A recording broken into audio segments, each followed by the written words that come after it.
한국은 처음부터 실패할 운명이었다. 뉴욕 유엔 총회장, 세계 경제학계 최고 권위자의 입에서 터져나온 이 한마디에 193개국 외교관들의 숨소리가 멈췄습니다. 2035년 한국어를 구사하지 못하는 자는 글로벌 경쟁에서 낙오자가 될 것입니다. 순간 회의장이 아수라장으로 변했습니다. 조작된 데이터다. 중국 대표단이 격렬히 항의했습니다. 그러나 스크린에 띄워진 그 한 장의 그래프를 본 뒤 반대편 좌석에서 터져나오던 야유는 섬뜩한 정적으로 바뀌어버렸습니다. 그날 공개된 충격의 데이터, 지금 당신 앞에 펼쳐집니다. 토마스, 한국 특파원 사무소를 폐쇄할 예정이네. 자네가 마지막 보고서를 작성해주게. 한국이 더 이상 주목할 필요가 없는 이유를 정리해서 말이야. 저는 그 순간 심장이 멈추는 것 같았습니다. 30년간 제가 본 한국을 그들은 전혀 모르고 있었던 겁니다. 저는 즉시 반대 보고서를 쓰기로 결심했죠. 제목부터 도발적으로 정했습니다. 독일이 한국을 무시하면 20년 안에 추월당한다. 안녕하세요. 저는 토마스 베르너입니다. 독일 슈피겔, 프랑크푸르터 알게마인의 차이퉁, 빌트에서 30년간 서울 특파원으로 일했죠. 제가 받은 그 이메일은 제 인생에서 가장 충격적인 순간이었습니다. 본사는 한국을 작은 나라로 봤습니다. 더 이상 뉴스거리가 없다고 판단했죠. 하지만 그들이 모르는 진실이 있었습니다. 제가 30년간 수집한 데이터는 정반대를 말하고 있었으니까요. 일주일 후, 저는 프랑크푸르트 본사 회의실에 서 있었습니다. 독일 언론계의 거물 12명이 저를 바라보고 있었죠. 저는 첫 번째 슬라이드를 띄웠습니다. 여러분이 모르는 숫자를 보여드리겠습니다. 한국의 평균 IQ는 108입니다. 회의실이 술렁였습니다. 한 임원이 코웃음을 쳤죠. 그게 사실이라고 믿나? 동양인들은 시험만 잘 봐. 저는 다음 자료를 보여줬습니다. 지난주 서울대에서 직접 촬영한 영상이었죠. MIT 수학과 교수가 한국 고3 수학 문제를 보고 있었습니다. 이건 불가능해. 이적분 문제는 대학원 수준인데 고등학생이 푼다고? 30분간 씨름하다 포기한 교수 옆에서 한국 학생이 5분 만에 풀어냈습니다. 회의실이 조용해졌죠. 이게 끝이 아닙니다. 한국의 IQ는 매년 상승하고 있습니다. 2020년에는 106이었는데 지금은 108입니다. 독일은요? 99에서 멈췄습니다. 미국은 98이고요. 더 충격적인 건 문맹률이었습니다. 한국 0.2%, 사실상 제로입니다. 독일은 7.5%, 프랑스는 22%가 자국어를 제대로 읽지 못합니다. 미국도 14%나 됩니다. 어떻게 이게 가능하냐고요? 한글 때문입니다. 스문에게 글자로 11,172개 소리를 표현합니다. 독일어는 겨우 1200개입니다. 유네스코가 문맹퇴치상 이름을 세종대왕상으로 지은 이유가 있었던 겁니다. 세계가 인정한 가장 과학적인 문자 시스템이죠. 그때 한 임원이 끼어들었습니다. 그래서요? 똑똑하면 뭐합니까? 인구가 5천만밖에 안 되는데? 저는 미소 지었습니다. 이제 진짜를 보여줄 차례였으니까요. 특허 출원 증가율 연 23%. 이 속도면 10년 안에 미국을 추월합니다. R&D 투자 GDP 대비 세계 2위. 곧 1위가 됩니다. 삼성전자 하나의 R&D 투자액이 독일 전체 기업을 합친 것보다 많습니다. 그들의 표정이 굳어졌습니다. 하지만 저는 계속했죠. 박사학위 소지자 증가율 OECD 1위. 매년 8%씩 늘고 있습니다. 독일은 2%입니다. 20년 후면 한국의 고급 인력이 독일의 3배가 됩니다. 제가 직접 목격한 사례를 들려줬습니다. 작년 삼성 수원 연구소에서 있었던 일이었죠. 독일 지멘스 엔지니어들이 신형 반도체 장비를 소개하러 왔습니다. 500페이지 매뉴얼과 함께요. 이 장비를 완벽히 익히는데 보통 6개월이 걸립니다. 독일 팀장이 자신 있게 말했죠. 그런데 한국 엔지니어 한 명이 장비를 이리저리 만지더니 30분 만에 작동시켰습니다. 매뉴얼도 안 봤습니다. 독일 팀장의 얼굴이 하얗게 질렸죠. 이건 불가능해. 우리가 3년 개발한 장비인데. 더 놀라운 건 그 다음이었습니다. 한국 엔지니어가 개선점 17가지를 제시했고 그중 12개가 실제로 차기 모델에 반영됐습니다.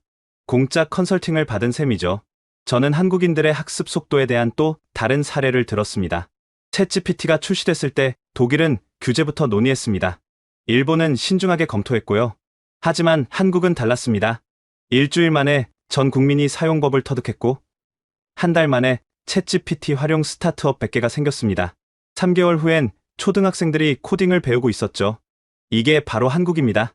세계에서 가장 빠르게 학습하고 적응하는 민족입니다. 저는 마지막 데이터를 보여줬습니다. 초고속 인터넷 보급률 97%, 평균 속도 세계 1위, 오직 커버리지 세계 1위, 스마트폰 보급률 95%. 이 모든 인프라가 무엇을 의미하는지 아십니까? 한국은 전 국민이 하나의 거대한 두뇌처럼 연결돼 있다는 겁니다. 정보가 실시간으로 공유되고 집단 지성이 작동합니다. 한 임원이 물었습니다. 그래도 중국이 있지 않습니까? 14억 인구가. 저는 고개를 저었습니다. 양이 아니라 질입니다. 한국의 대학 진학률은 70%가 넘습니다. 세계 최고 수준이죠. 이들이 모두 고급 인력이 됩니다. 제가 본 한국의 교육열은 경이로운 수준이었습니다. 부모들은 자녀 교육에 모든 걸 겁니다. 사교육비가 한 달에 수백만 원씩 나가도 아까워하지 않죠? 이게 과도해 보일 수 있지만 결과는 명확합니다. 피사 테스트 수학 2위, 과학 4위, 읽기 8위. 매년 상승 중입니다. 독일은요? 수학 20위, 과학 16위, 읽기 21위. 매년 하락 중이죠. 여러분, 이 숫자들이 단순한 통계가 아닙니다. 이건 미래입니다. 한국은 지금 인류 역사상 가장 빠른 속도로 진화하고 있습니다. 저는 마지막으로 강조했습니다. 독일이 100년 걸려 이룬 산업화를 한국은 30년 만에 해냈습니다. 그리고 이제 4차 산업혁명을 주도하고 있습니다. 반도체, 배터리, 인공지능, 바이오, 모든 미래 산업에서 한국이 선두를 달리고 있습니다. 여전히 한국을 무시하시겠습니까? 그럼 20년 후 후회하게 될 겁니다. 아니, 10년이면 충분할지도 모르겠네요. 회의실은 무거운 침묵에 빠졌습니다. 제가 보여준 숫자들이 그들의 편견을 완전히 부숴버렸으니까요. 독일 본사 임원들이 제 발표에 충격을 받았지만 한 명이 반박했습니다. 숫자는 인정하겠네. 하지만 독일인들은 워라밸을 중시하지. 삶의 질이 더 중요한 거 아닌가? 저는 그 질문을 기다렸다는 듯 답했습니다. 그럼 제가 직접 경험한 한국의 스문의 시간을 들려드리죠. 1995년 3월, 제가 한국에 처음 도착한 날이었습니다. 새벽 2시 김포공항. 독일이라면 텅 빈 공항일 시간이죠. 하지만 서울로 가는 길은 불빛으로 가득했습니다.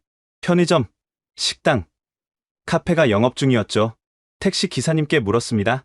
새벽인데 왜 이렇게 밝아요? 여기는 서울이에요. 잠들지 않는 도시죠. 처음엔 그냥 대도시의 특징이려니 했습니다. 하지만 30년을 살면서 깨달았죠. 이건 단순한 불면의 도시가 아니었습니다.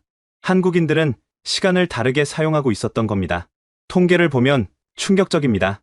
한국인 평균 수면 시간 6시간 24분. OECD 최하위입니다. 독일은 8시간 12분, 프랑스는 8시간 30분이죠. 그런데 이상한 점이 있습니다. 수면은 가장 적은데 생산성은 최고 수준이라는 겁니다.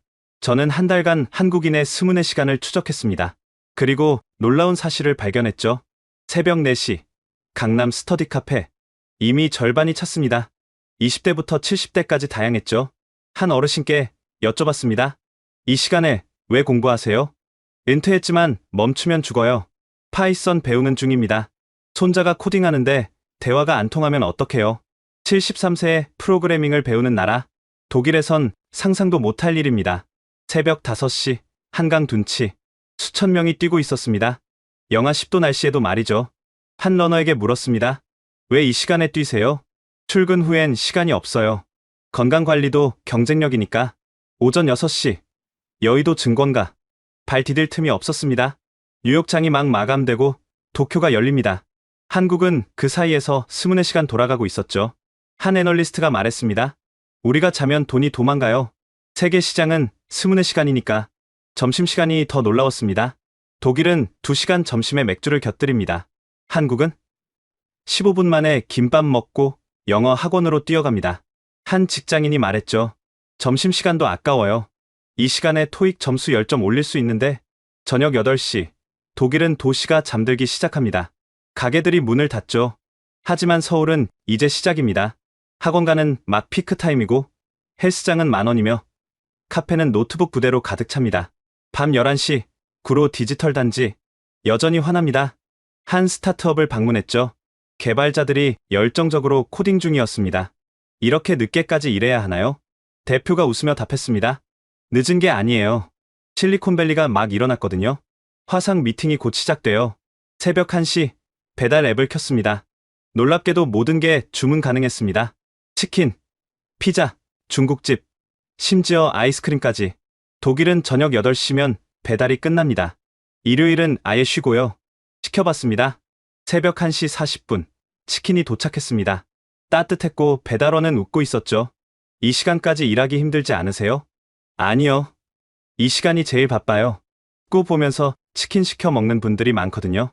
새벽 3시, 동대문 시장. 낮보다 더 활기찹니다. 전 세계 바이어들이 몰려듭니다.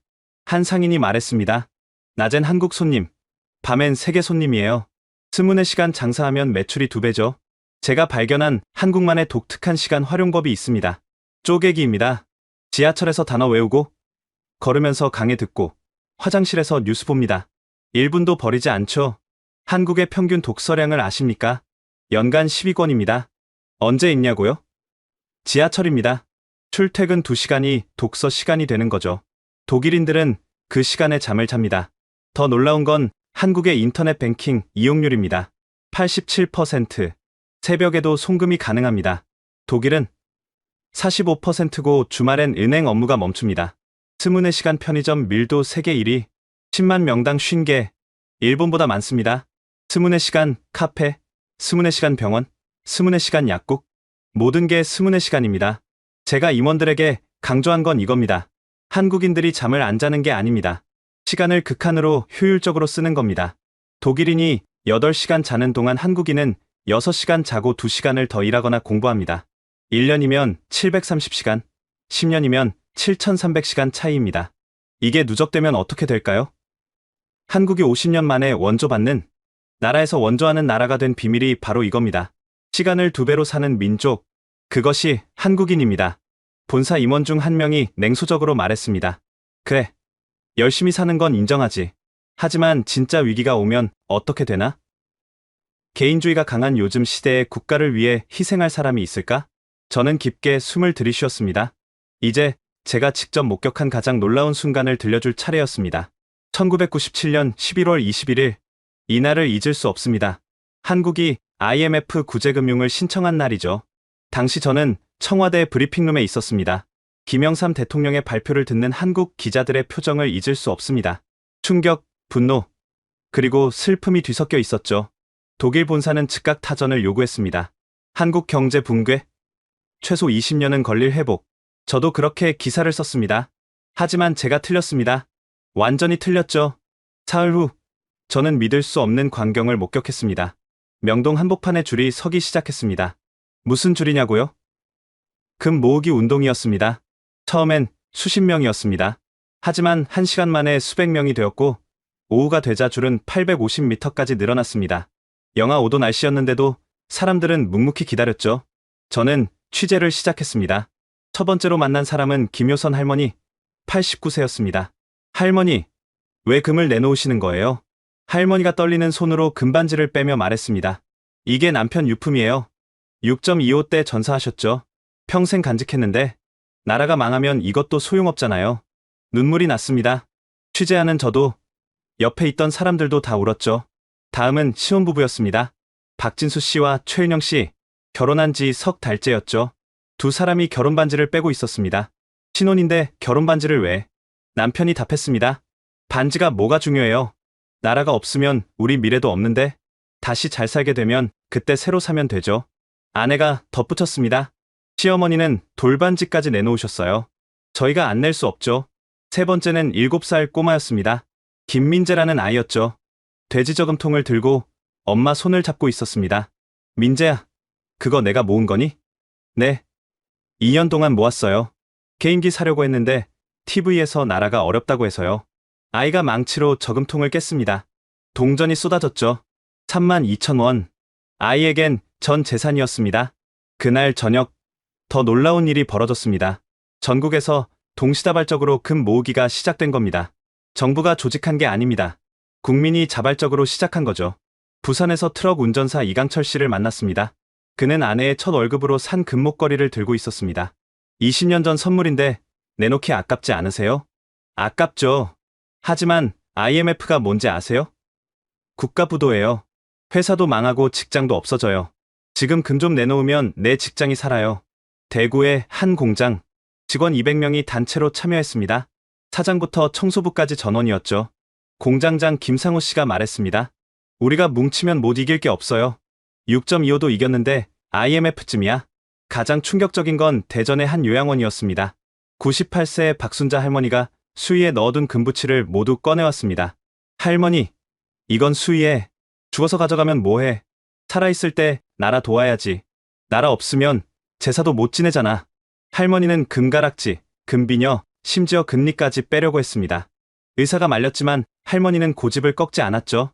일주일 만에 전국에서 모인 금이 10톤을 넘었습니다. 2주 만에 20톤, 한 달 만에 227톤, 21억 달러어치였습니다. 저는 독일 본사에 긴급 보고서를 보냈습니다. 믿을 수 없는 일이 벌어지고 있다고. 하지만 본사는 믿지 않았죠. 선전이겠지. 정부가 강제하는 거 아니야? 저는 화가 났습니다. 직접 와서 보라고 했죠. 그래서 본사 취재팀이 왔습니다. 그들이 본 건 3km 줄이었습니다. 영하 10도에 5시간씩 기다리는 사람들이었죠. 독일 팀장이 물었습니다. 돈을 주나? 왜 이러는 거야? 저는 설명하기 어려웠습니다. 어떻게 설명하죠? 이게 한국인의 정신이라는 걸 한 할아버지가 독일 팀에게 직접 말했습니다. 영어로요. 우리는 일제강점기 36년을 견뎠어요. 6.25 전쟁도 이겼고 이번에도 이길 겁니다. 왜냐? 우리는 하나니까. 351만 명이 참여했습니다. 국민 13명 중 1명꼴입니다. 모은 금은 227톤. 당시 외환보유고의 4분의 1이었죠. 결과는 놀라웠습니다. 전 세계 예상은 20년에서 30년. 태국은 10년이 지난 지금도 회복 못했습니다. 하지만 한국은 3년, 정확히 1071일 만에 모든 빚을 갚았습니다.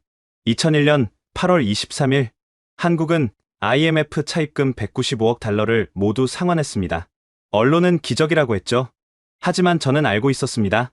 이건 기적이 아니라 한국인의 저력이었다는 걸. 가장 인상적인 건 금을 낸 사람들의 반응이었습니다. 후회하냐고 물었더니 모두가 같은 대답을 했습니다. 다시 그런 일이 생기면 또 낼 거예요. 저는 그때 깨달았습니다. 한국인들에게 국가는 단순한 행정 단위가 아닙니다. 확대된 가족이고 운명 공동체입니다. 위기가 오면 가족을 지키든 나라를 지킵니다. 독일 통일 때를 생각해보세요. 서독인들은 통일세를 엄청나게 불평했습니다. 지금도 불평하죠. 하지만 한국인들은 자발적으로 전 재산을 내놓았습니다. 세금도 아니고 강제도 아닌데 말이죠. 제가 본사에 보낸 최종 보고서의 결론은 이거였습니다. 한국을 절대 과소평가하지 마라. 이들은 위기가 올수록 더 강해진다. 개인의 힘은 작아 보여도 뭉치면 무적이다. 그리고 그들은 언제든 뭉칠 준비가 되어 있다. IMF 이야기에 감동한 듯 보였지만 한 임원이 또 반박했습니다. 그건 생존이 걸린 문제잖아. 진짜 단결력은 축제 때 나오는 거 아닌가? 독일도 월드컵 때는 하나가 되니까. 저는 미소 지었습니다. 2002년 한일 월드컵, 제가 경험한 가장 놀라운 축제를 들려줄 시간이었습니다. 2002년 6월 4일, 한국 대 폴란드. 첫 경기였죠. 저는 광화문 광장에 나갔습니다. 그리고 제 인생에서 가장 충격적인 광경을 목격했죠. 빨간 물결이었습니다. 100만 명이 빨간 티셔츠를 입고 거리로 나왔습니다. 독일도 축구 강국이지만 이런 건 본 적이 없었습니다. 더 놀라운 건 질서였죠. 100만 명이 모였는데 쓰레기 하나 없었습니다. 싸움도 없었고 사고도 없었습니다. 오히려 서로 자리를 양보하고 음식을 나눴죠. 모르는 사람끼리 어깨동무하고 노래를 불렀습니다. 경찰 발표가 충격적이었습니다. 월드컵 기간 범죄율 제로, 단 한 건의 폭력 사건도 없었습니다. 100만 명이 매일 거리에 나왔는데 말이죠. 저는 우연히 놀라운 장면을 목격했습니다. 삼성전자와 LG전자 직원들이 함께 응원하고 있었습니다. 평소엔 라이벌인데 말이죠. 삼성 직원 이정훈 씨에게 물었습니다. 평소엔 경쟁자인데 어색하지 않나요? 지금은 모두가 한국인이에요. 회사가 뭐가 중요해요? 옆에 있던 LG 직원이 맞장구 쳤습니다. 맞아요. 오늘만큼은 우리가 한 팀이에요. 6월 10일, 한국 대 미국. 이날 더 놀라운 일이 벌어졌습니다. 새벽 3시 30분 경기였는데 전 국민이 깨어 있었습니다. 시청률 82.9%.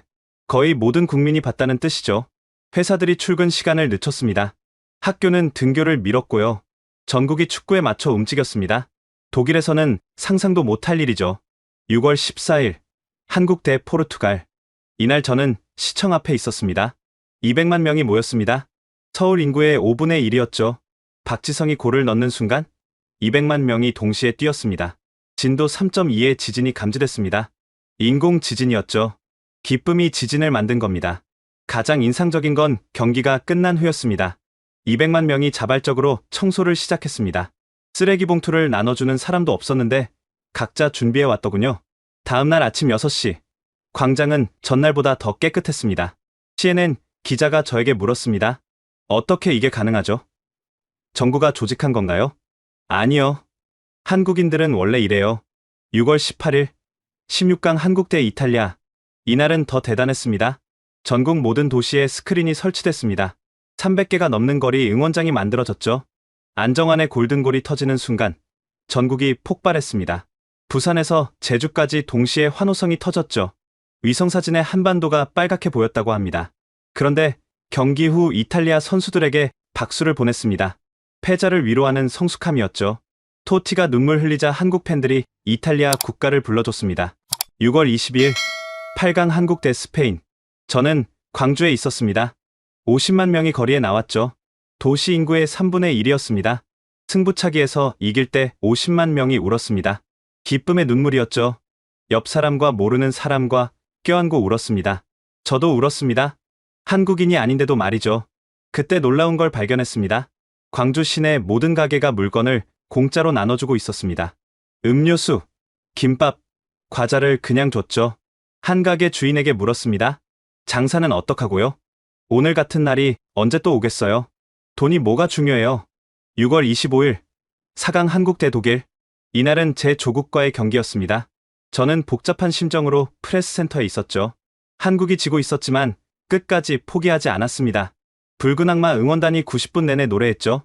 단 한 명도 자리를 뜨지 않았습니다. 경기 후 한국 선수들이 관중석을 향해 절했습니다. 관중들은 선수들에게 박수를 보냈죠. 졌는데도 축제 분위기였습니다. 독일 동료 기자가 저에게 물었습니다. 졌는데 왜 웃는 거야? 저는 그제야 깨달았습니다. 한국인들에게 중요한 건 승패가 아니었습니다. 함께했다는 사실 자체가 기쁨이었던 거죠. 월드컵이 끝난 후 통계가 나왔습니다. 거리 응원 참가 인원 연인원 2,500만 명. 국민의 절반이 거리로 나왔습니다. 경제 효과 11조 원. 국가 브랜드 가치 200% 상승. 하지만 진짜 중요한 건 다른 거였습니다. 한국인들이 스스로를 재발견한 거죠. 우리도 할 수 있다는 자신감. 세계와 어깨를 나란히 할 수 있다는 자부심. 제가 가장 인상 깊었던 건 월드컵 이후였습니다. 그 에너지가 사라지지 않고 다른 곳으로 흘러갔습니다. 벤처 붐이 일어났고 한류가 시작됐죠. 그때 시작된 자신감이 20년 후 BTS와 오스카상으로 이어진 겁니다. 축제가 미래를 바꾼 거죠. 제가 본사에 보고한 내용은 이거였습니다. 한국의 단결력은 위기 때만 나타나는 게 아니다. 기쁠 때도 슬플 때도 항상 하나가 된다. 이것이 한국의 진짜 힘이다. 월드컵 이야기를 마치자 한 임원이 날카롭게 물었습니다. 그래, 단결력은 인정하지. 하지만 기업 경쟁력은 다른 문제 아닌가? 일본 기업들이 훨씬 앞서 있지 않나? 저는 준비해 온 자료를 꺼냈습니다. 삼성과 소니의 시가총액 그래프였죠. 2000년 소니 시총 1000억 달러, 삼성 100억 달러, 2024년 소니 1200억 달러, 삼성 4000억 달러. 어떻게 이게 가능했을까요? 회의실이 술렁였습니다. 그들도 이 역전은 알고 있었지만 이유를 몰랐죠. 제가 직접 취재한 내용을 들려드리겠습니다. 2003년 삼성전자 수원연구소. 저는 놀라운 광경을 목격했습니다. 밤 11시인데 연구소 전체가 환했습니다. 2만 명이 일하고 있었죠. 한 엔지니어에게 물었습니다. 왜 이렇게 늦게까지 일하세요? 소니를 이기려면 그들보다 2배는 빨라야죠. 그들이 자는 동안 우리는 개발합니다. 일본 기업과 한국 기업의 결정적 차이를 발견한 건 2005년이었습니다. 도쿄에서 열린 전자제품 박람회였죠. 소니 부스는 완벽했습니다. 모든 제품이 흠잡을 데 없었죠. 개발에 5년씩 걸린 제품들이었습니다. 하지만 삼성 부스는 달랐습니다. 베타 버전이 즐비했죠. 소니 임원이 비웃었습니다. 미완성 제품을 왜 전시하나? 삼성 직원이 답했습니다. 고객 피드백을 받으려고요. 3개월 후 완성품에 반영할 겁니다. 그게 차이였습니다. 일본은 완벽을 추구했고 한국은 속도를 추구했습니다. 일본이 100% 제품을 5년 만에 내놓을 때 한국은 80% 제품을 1년 만에 내놓고 매년 개선했습니다. 2007년 갤럭시 폰 개발 현장을 취재했습니다.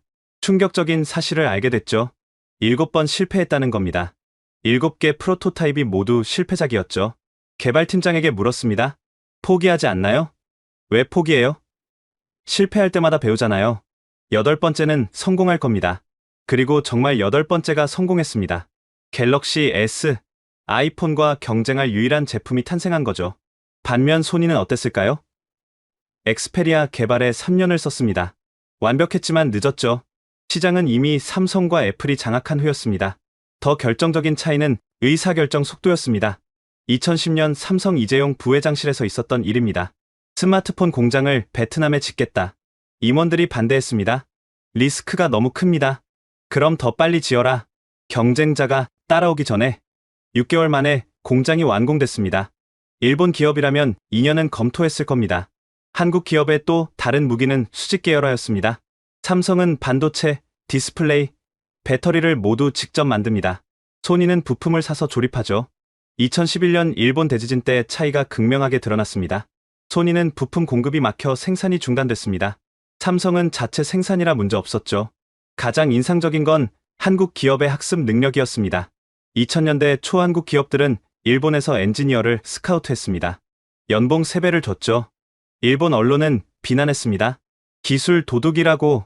하지만 3년 후 한국 엔지니어들이 일본 엔지니어를 가르치고 있었습니다. 어떻게 이게 가능했을까요? 한국인들은 배운 걸 즉시 개선했기 때문입니다. 일본이 가르쳐준 A를 한국은 A+로 만들었죠. 2015년 도쿄의 한 컨퍼런스에서 소니 전 CEO를 만났습니다. 그가 한숨을 쉬며 말했죠. 우리는 너무 신중했어요. 완벽을 추구하다가 시장을 놓쳤죠. 한국은 일단 하고 봤어요. 그게 맞았어요. 현재 상황을 보세요. 삼성은 메모리 반도체 세계 1위, 스마트폰 세계 1위, 가전 세계 2위, LG는 배터리 세계 2위, 디스플레이 세계 1위, 소니는 플레이스테이션과 이미지 센서만 남았습니다. 파나소닉, 샤프, 도시바는 사실상 몰락했죠. 제가 발견한 한국 기업 성공의 비밀은 이겁니다. 첫째, 실패를 두려워하지 않는다. 빨리 실패하고 빨리 배운다. 둘째, 스피드가 생명이다. 80% 완성도로 시작해서 계속 개선한다. 셋째, 수직 계열화로 모든 걸 통제한다. 남에게 의존하지 않는다. 넷째, 글로벌 인재를 흡수하고 즉시 개선한다. 다섯째, 미래에 과감하게 투자한다. 수익이 나기 전에도 말이다. 일본은 장인정신으로 100년 기업을 만들었습니다. 독일도 마찬가지죠. 하지만 한국은 30년 만에 글로벌 기업을 만들었습니다. 어느 게 맞을까요? 과거엔 일본식이 맞았습니다. 하지만 지금은 한국식이 맞습니다. 세상이 너무 빨리 변하니까요. 제가 본사에 강조한 건 이겁니다. 한국 기업을 깔보지 마라. 그들은 배우는 속도가 세계에서 가장 빠르다. 오늘의 2등이 내일의 1등이 된다? 삼성이 증명했듯이. 기업 이야기가 끝나자 한 임원이 의아한 표정을 지었습니다. 그런데 한국만의 독특한 혁신이 있나? 대부분 서구 기술을 개선한 거 아닌가? 저는 미소 지었습니다. 이제 한국만의 창의성을 보여줄 차례였죠. 김치냉장고라고 들어보셨나요? 아무도 모르는 눈치였습니다. 당연하죠. 세계 어디에도 없는 제품이니까요. 1995년 한국 가정을 처음 방문했을 때였습니다. 부엌에 냉장고가 2개 있었습니다. 하나는 일반 냉장고, 다른 하나는 김치냉장고였죠. 왜 냉장고가 2개예요? 김치는 온도가 달라야 해요. 영하 1도를 유지해야 하죠. 일반 냉장고는 사도라 김치가 쉬어요. 처음엔 이해가 안 됐습니다. 음식 하나 때문에 냉장고를 따로 산다고? 독일이라면 있을 수 없는 일이죠. 하지만 시장을 조사해보니 놀랐습니다. 김치냉장고 시장이 연 2조 원. 한국 가정 90%가 보유. 딤체라는 회사는 김치냉장고만으로 대기업이 됐죠. 더 놀라운 건 기능이었습니다. 김치 종류별로 22가지 모드, 숙성 정도를 조절하는 인공지능, 심지어 육류 숙성, 와인 보관 기능까지. 독일 지멘스 엔지니어가 한국에 와서 김치냉장고를 분석했습니다. 그리고 경악했죠. 이건 냉장고가 아니라 발효 과학 실험실이야. 우리 기술로도 이런 정밀 제어는 어려워. 전기밥솥은 또 어떤가요? 일본이 처음 만들었지만 한국이 완전히 다른 차원으로 진화시켰습니다. 한국 전기밥솥 기능이 몇 개인지 아세요? 47개입니다. 백미, 현미, 잡곡, 누룽지, 영양밥, 이유식, 요구르트, 심지어 빵까지 만듭니다. 쿠쿠 연구소를 방문했을 때 연구원이 자랑스럽게 말했죠. 압력, 온도, 습도, 시간을 나노 단위로 제어합니다. 쌀 품종별로 최적화된 알고리즘이 있죠. 이게 꼭 필요한가요? 한국인에게 밥은 생명이에요. 밥이 맛없으면 하루가 망가져요. 뚝배기 라면도 한국만의 발명품입니다. 일본 라면은 그릇에 담아 먹죠. 한국은 냄비째 먹습니다. 왜일까요? 한 식당 주인이 설명했습니다. 끝까지 뜨겁게 먹어야 맛있어요. 식으면 맛이 죽죠. 그리고 냄비에 밥 말아 먹는 재미가 있잖아요. 단순해 보이지만 여기에 한국인의 철학이 담겨 있습니다. 끝까지 최상의 상태를 유지하려는 집념이죠. PC방도 한국이 만든 독특한 문화입니다. 독일에는 인터넷 카페가 있지만 한국 PC방과는 차원이 다르죠. 최신 사양 컴퓨터 100대, 시속 1기가 인터넷, 라면, 김밥, 음료 주문 가능, 흡연실, 수면실까지. 이건 카페가 아니라 게임 천국이죠. 2019년 구글 임원이 한국 PC방을 시찰하고 이렇게 말했습니다. 실리콘밸리에도 이런 곳은 없어. 이게 진짜 게임 문화야. 노래방도 마찬가지입니다. 일본 가라오케를 한국식으로 진화시켰죠. 코인 노래방, 수백만 곡 데이터베이스, 녹음 기능, 유튜브 연동, 심지어 혼자 노래방이 생겼습니다. 독일인들은 이해 못하죠. 노래를 왜 혼자 부르냐고. 하지만 한국에는 전국에 5,000개가 있습니다. 찜질방은 어떤가요? 사우나는 핀란드가 원조지만 한국 찜질방은 완전히 다른 개념입니다. 24시간 오픈, 각종 사우나, 수면실, 식당, 피부 관리, 심지어 키즈 카페까지. 이건 목욕탕이 아니라 복합 문화 공간이죠. 프랑스 건축가가 한국 찜질방을 보고 감탄했습니다. 이건 21세기 로마 목욕탕이야? 아니, 그보다 훨씬 진화했어. 배달 앱도 한국이 세계 최고입니다. 배달의 민족, 쿠팡이츠, 요기요. 음식뿐 아니라 모든 걸 배달합니다. 새벽 3시 아이스크림 배달, 분 안에 커피 배달, 1시간 안에 생필품 배달. 독일은 피자 배달도 1시간 걸리는데 말이죠. 우버 CEO가 한국 배달 시스템을 보고 이렇게 말했죠. 한국은 우리보다 5년 앞서 있다. 여기서 배워야 한다. 이 모든 게 뭘 의미할까요?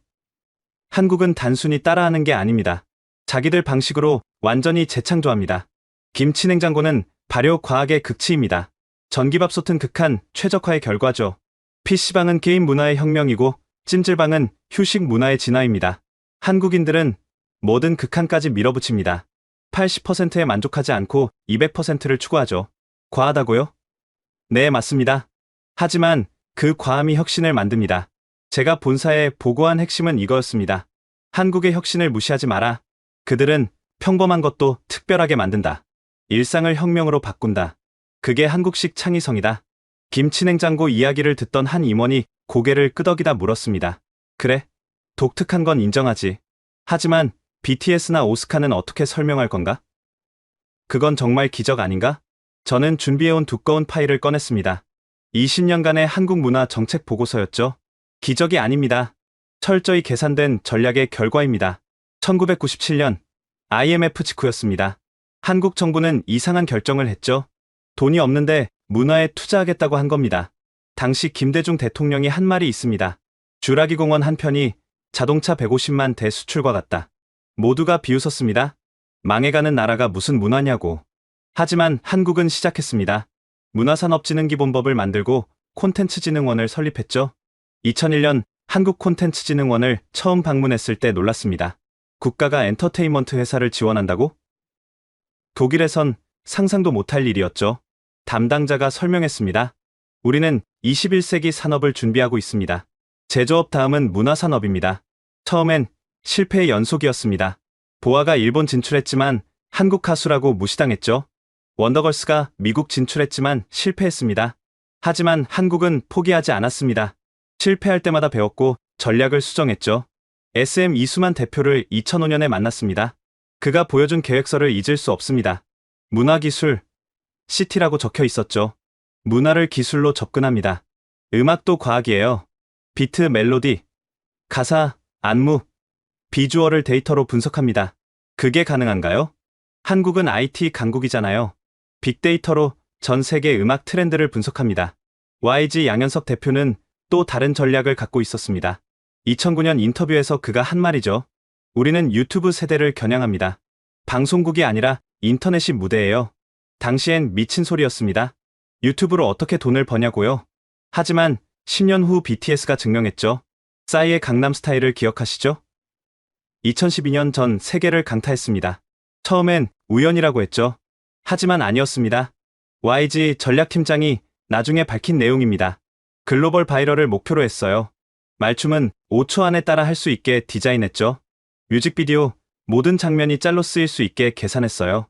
결과는 유튜브 조회수 50억, 빌보드 2위, 한국 가수 최초였죠.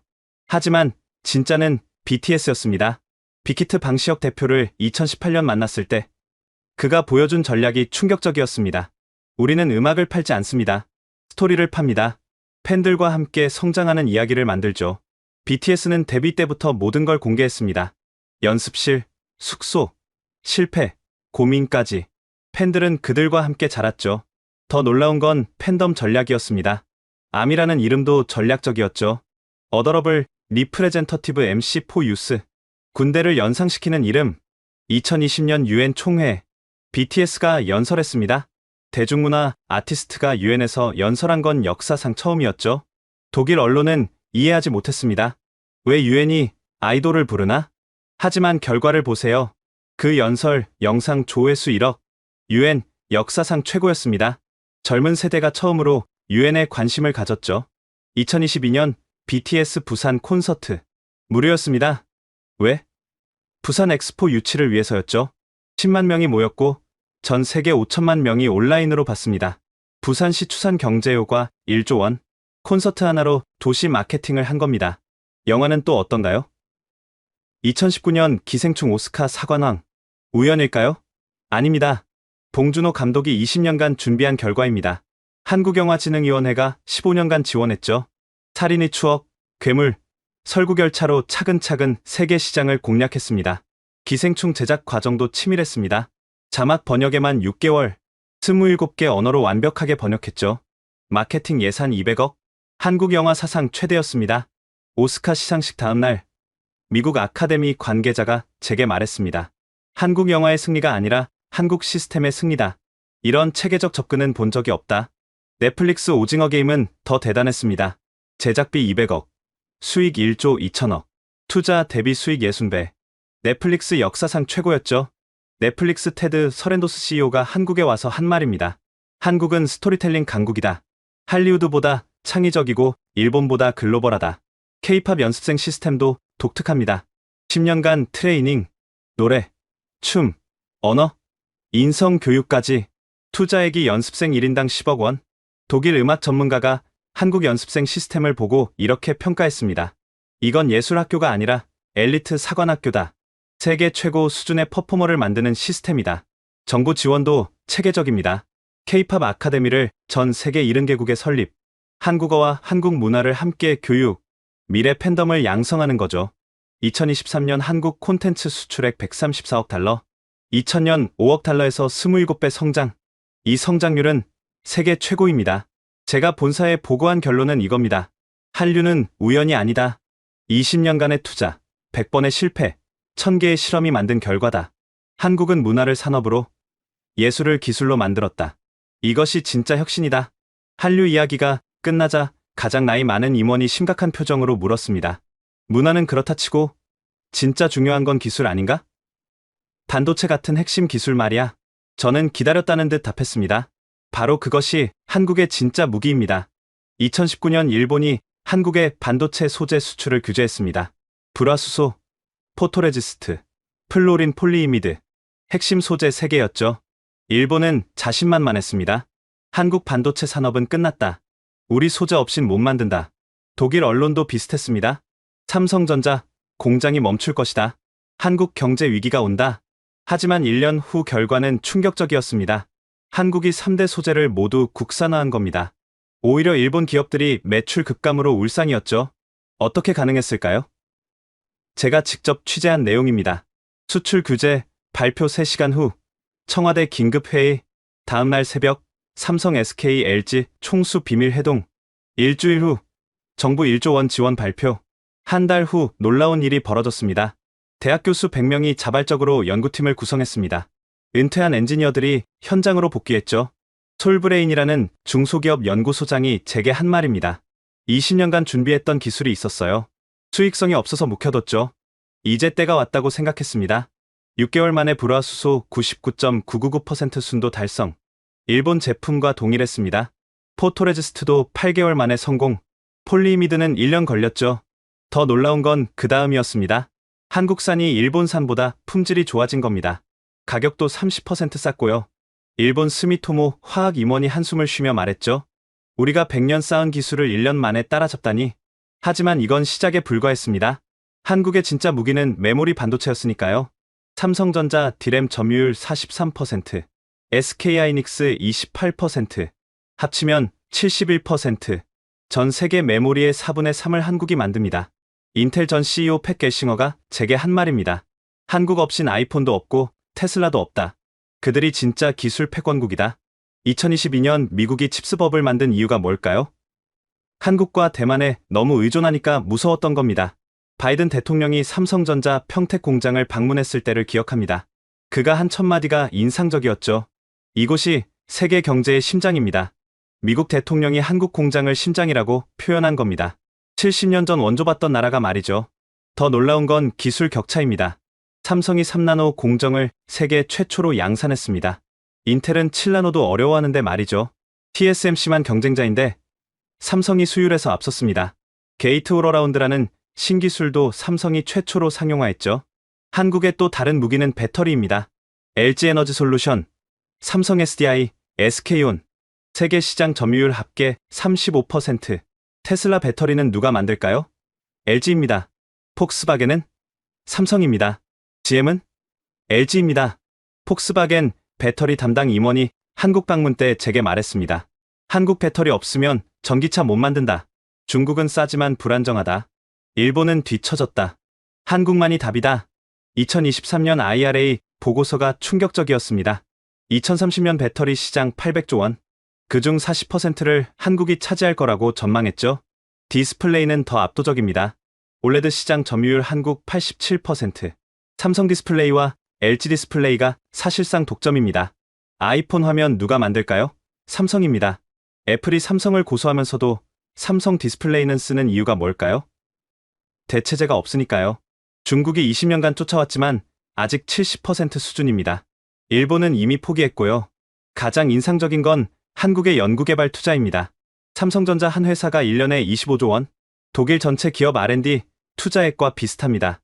더 놀라운 건 정부 지원입니다. K반도체 벨트 프로젝트, 510조 원 투자, 인류 역사상 단일 산업 최대 투자입니다. 용인에 세계 최대 반도체 클러스터 건설 중, 평택은 이미 세계 최대 단일 공장, 이천, 청주, 구미까지 이어지는 반도체 벨트, 2030년이면 한국이 전 세계 반도체의 30%를 생산합니다. 작은 나라가 세계 기술을 좌우하는 겁니다. 제가 본사에 강조한 핵심은 이겁니다. 반도체는 21세기 석유다. 그리고 한국은 사우디아라비아보다 더 중요하다. 석유 없어도 살 수 있지만 반도체 없인 못 산다. 한국이 기침하면 세계 경제가 폐렴에 걸린다. 반도체 이야기를 마치자 한 임원이 고개를 끄덕이며 물었습니다. 기술력은 인정하지. 하지만 시스템은 어떤가? 독일도 시스템으론 최고인데. 저는 2020년을 떠올렸습니다. 인류 역사상 가장 큰 시험대였던 그 해를요. 코로나19 팬데믹. 모든 나라가 똑같이 시작했습니다. 하지만 결과는 완전히 달랐죠.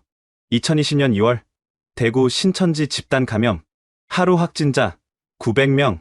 한국이 우한 다음으로 위험하다고 세계가 주목했죠. 독일 본사는 저에게 철수를 권했습니다. 한국은 곧 봉쇄될 것이다. 의료 시스템이 붕괴할 것이다. 하지만 3주 후 놀라운 일이 벌어졌습니다. 확진자가 급감한 겁니다. 봉쇄 없이, 도시 폐쇄 없이 말이죠. 어떻게 가능했을까요?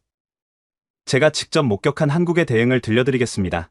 2월 23일 새벽 3시, 질병관리본부 상황실은 전쟁터였습니다. 200명이 24시간 교대 근무 중이었죠. 정은경 본부장이 직접 진두지휘하고 있었습니다. 그녀가 한 말이 인상적이었죠. 우리에겐 메르스 경험이 있다. 그때 배운 걸 지금 써먹을 때다. 첫 번째 혁신은 드라이브스루 검사소였습니다. 세계 최초였죠. 차 안에서 검사받고 10분 만에 끝. 하루 1만 명 검사가 가능했습니다. 독일 의사가 이걸 보고 경악했습니다. 미친 짓이야. 의료진이 감염될 거야. 하지만 결과는? 의료진 감염 제로. 오히려 병원 내 감염을 막은 겁니다. 두 번째는 워킹스루 검사소. 전화부스 같은 곳에서 검사. 3분이면 끝. 이것도 세계 최초였죠. 더 놀라운 건 진단키트 개발 속도였습니다. 시젠이라는 회사가 3일 만에 개발했습니다. 3일이요. 보통 6개월 걸리는 일을요. 어떻게 가능했냐고요?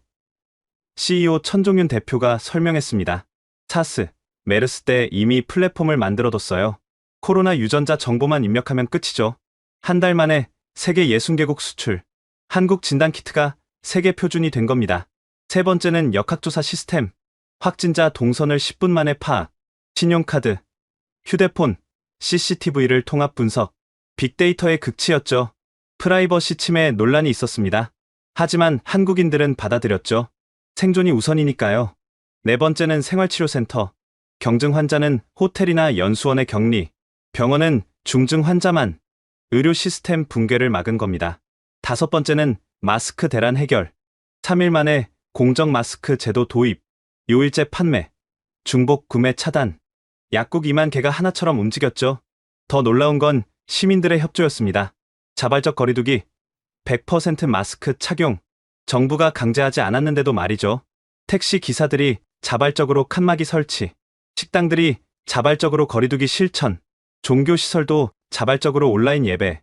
결과는 인구 10만 명당 사망자 한국 11명, 독일 197명, 미국 341명, 영국 315명. 더 놀라운 건 경제입니다. 2020년 OECD 국가 중 유일하게 플러스 성장? 한국만 봉쇄를 안 했으니까요. 더타임스가 2020년 말 평가했습니다. 한국은 민주주의 국가 중 최고의 방역 성과를 냈다. 하지만 진짜 대박은 그 다음이었습니다. K방역이 수출 상품이 된 겁니다. 진단키트 수출 100억 달러, 방역 물품 수출 50억 달러, K방역 시스템 수출 30억 달러, UAE가 두바이에 한국식 드라이브스루 설치, 독일이 한국식 생활치료센터 도입, 미국이 한국식 접촉자 추적 시스템 벤치마킹. 가장 인상적인 건 백신 접종이었습니다. 늦게 시작했지만 6개월 만에 접종률 85%. 세계 최고 속도였죠. 어떻게 가능했을까요? 온라인 예약 시스템, 자녀 백신 알림, 2만 개 의원 동시 접종, 완벽한 콜드체인. 화이자 알버트 블라 CEO가 한국 방문 때 말했습니다. 한국의 백신 접종 시스템은 예술이다. 전 세계가 배워야 한다. 제가 발견한 K방역 성공의 비밀은 이겁니다. 첫째, 과거 실패에서 배웠다. 메르스 때 실패가 자산이 됐다. 둘째, 기술을 총동원했다. IT, 바이오, 빅데이터 모든 걸 썼다. 셋째, 정부와 시민이 하나였다. 강제 없이도 자발적 협조. 넷째, 빠른 의사결정. 3일이면 정책 수립하고 실행. 다섯째, 투명한 정보 공개. 하루 2번 브리핑. 모든 정보 공개. 제가 본사에 보고한 결론입니다. K방역은 한국 시스템의 축소판이다. 위기를 기회로. 속도와 효율, 기술과 단결. 이것이 한국식 해법이다. K방역 이야기를 듣던 임원들이 이제는 진지한 표정이 되었습니다. 마지막으로 가장 중요한 질문이 나왔죠. 좋아. 한국이 특별한 건 알겠어. 그런데 이 모든 게 어떻게 가능한 거지? 작은 나라가 어떻게 이런 일을 해내는 거야? 저는 30년간 고민한 답을 꺼냈습니다. 비빔밥을 아시나요? 의외의 답변에 다들 어리둥절했죠. 한국을 이해하려면 비빔밥을 이해해야 합니다. 모순의 조화. 그것이 한국의 비밀입니다. 비빔밥을 보세요. 밥, 나물, 고기, 계란, 고추장. 전혀 다른 재료들이죠. 각자 먹으면 평범합니다. 하지만 비비면 마법이 일어납니다. 한국도 마찬가지입니다. 모순된 요소들이 충돌하지 않고 조화를 이룹니다. 가장 보수적이면서 가장 진보적입니다. 5,000년 전통을 지키면서 최첨단을 추구하죠. 종묘제례학과 K-팝이 공존합니다. 가장 집단적이면서 가장 개인적입니다. 월드컵 때는 하나가 되지만 평소엔 치열하게 경쟁합니다. 우리를 강조하면서도 나를 포기하지 않죠. 가장 감성적이면서 가장 이성적입니다. 한류는 감성의 극치지만 반도체는 이성의 결정체죠. 드라마 보며 울다가도 주식 차트는 냉정하게 분석합니다. 가장 서구적이면서 가장 동양적입니다. 스타벅스 커피 마시며 김치를 먹습니다. 양복 입고 절을 하죠. 교회 다니면서 제사를 지냅니다. 이런 모순이 어떻게 가능할까요? 한국인들은 둘 중 하나를 선택하지 않습니다. 둘 다 취합니다. 그리고 새로운 걸 만들어냅니다. 김치냉장고가 그렇습니다. 전통 발효, 음식과 최첨단 기술의 만남이죠. 전기밥솥도 그렇습니다. 밥이라는 전통과 인공지능의 결합입니다. 한국 기업을 보세요. 삼성은 가족 경영이면서 글로벌 기업입니다. 모순이죠? 하지만 작동합니다. 오너의 신속한 결정과 전문 경영의 체계가 공존합니다. 한국의 교육도 그렇습니다. 세계에서 가장 경쟁적이면서 가장 평등합니다. 모두가 같은 교과서로 배우지만 모두가 1등을 꿈꿉니다. 정치도 마찬가지입니다. 극단적으로 대립하다가도 국가 위기엔 하나가 됩니다. IMF 때도, 월드컵 때도, 코로나 때도 그랬죠. 이런 모순의 조화가 만드는 것은 무엇일까요? 창조적 긴장입니다. 대립하는 힘이 충돌하면서 에너지가 생깁니다. 그 에너지가 혁신을 만들죠. 안정된 사회는 발전이 느립니다. 한국은 항상 긴장 상태죠. 그래서 빠르게 발전합니다. 제가 30년간 관찰한 한국인의 특성을 정리하면 이렇습니다.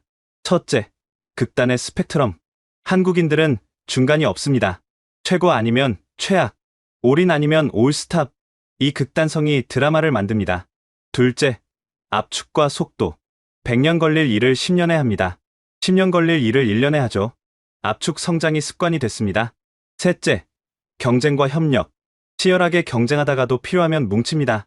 삼성과 LG가 싸우다가도 국가대표로는 하나가 되죠. 넷째, 모방과 창조. 먼저 베끼고 그 다음 개선합니다. 카피하되 더 좋게 만들죠. 그리고 결국 오리지널을 넘어섭니다. 다섯째, 전통과 혁신. 5,000년 역사를 자랑하면서 최신 트렌드를 추구합니다. 고궁 옆에 초고층 빌딩을 짓죠. 이 모든 모순이 비빔밥처럼 섞여서 한국이라는 독특한 맛을 만듭니다. 제가 가장 인상 깊었던 에피소드가 있습니다. 2018년 평창 동계올림픽 개막식이었죠. 드론 1218대가 하늘에 오륜기를 그렸습니다. 최첨단 기술이죠. 그런데 다음 순간 상원 무용수가 등장했습니다. 1000년 전 춤을 췄죠. 그리고 김연아가 성화를 점화했습니다. 전통과 현대, 기술과 예술이 하나가 되는 순간이었죠. 독일 기자가 제게 물었습니다.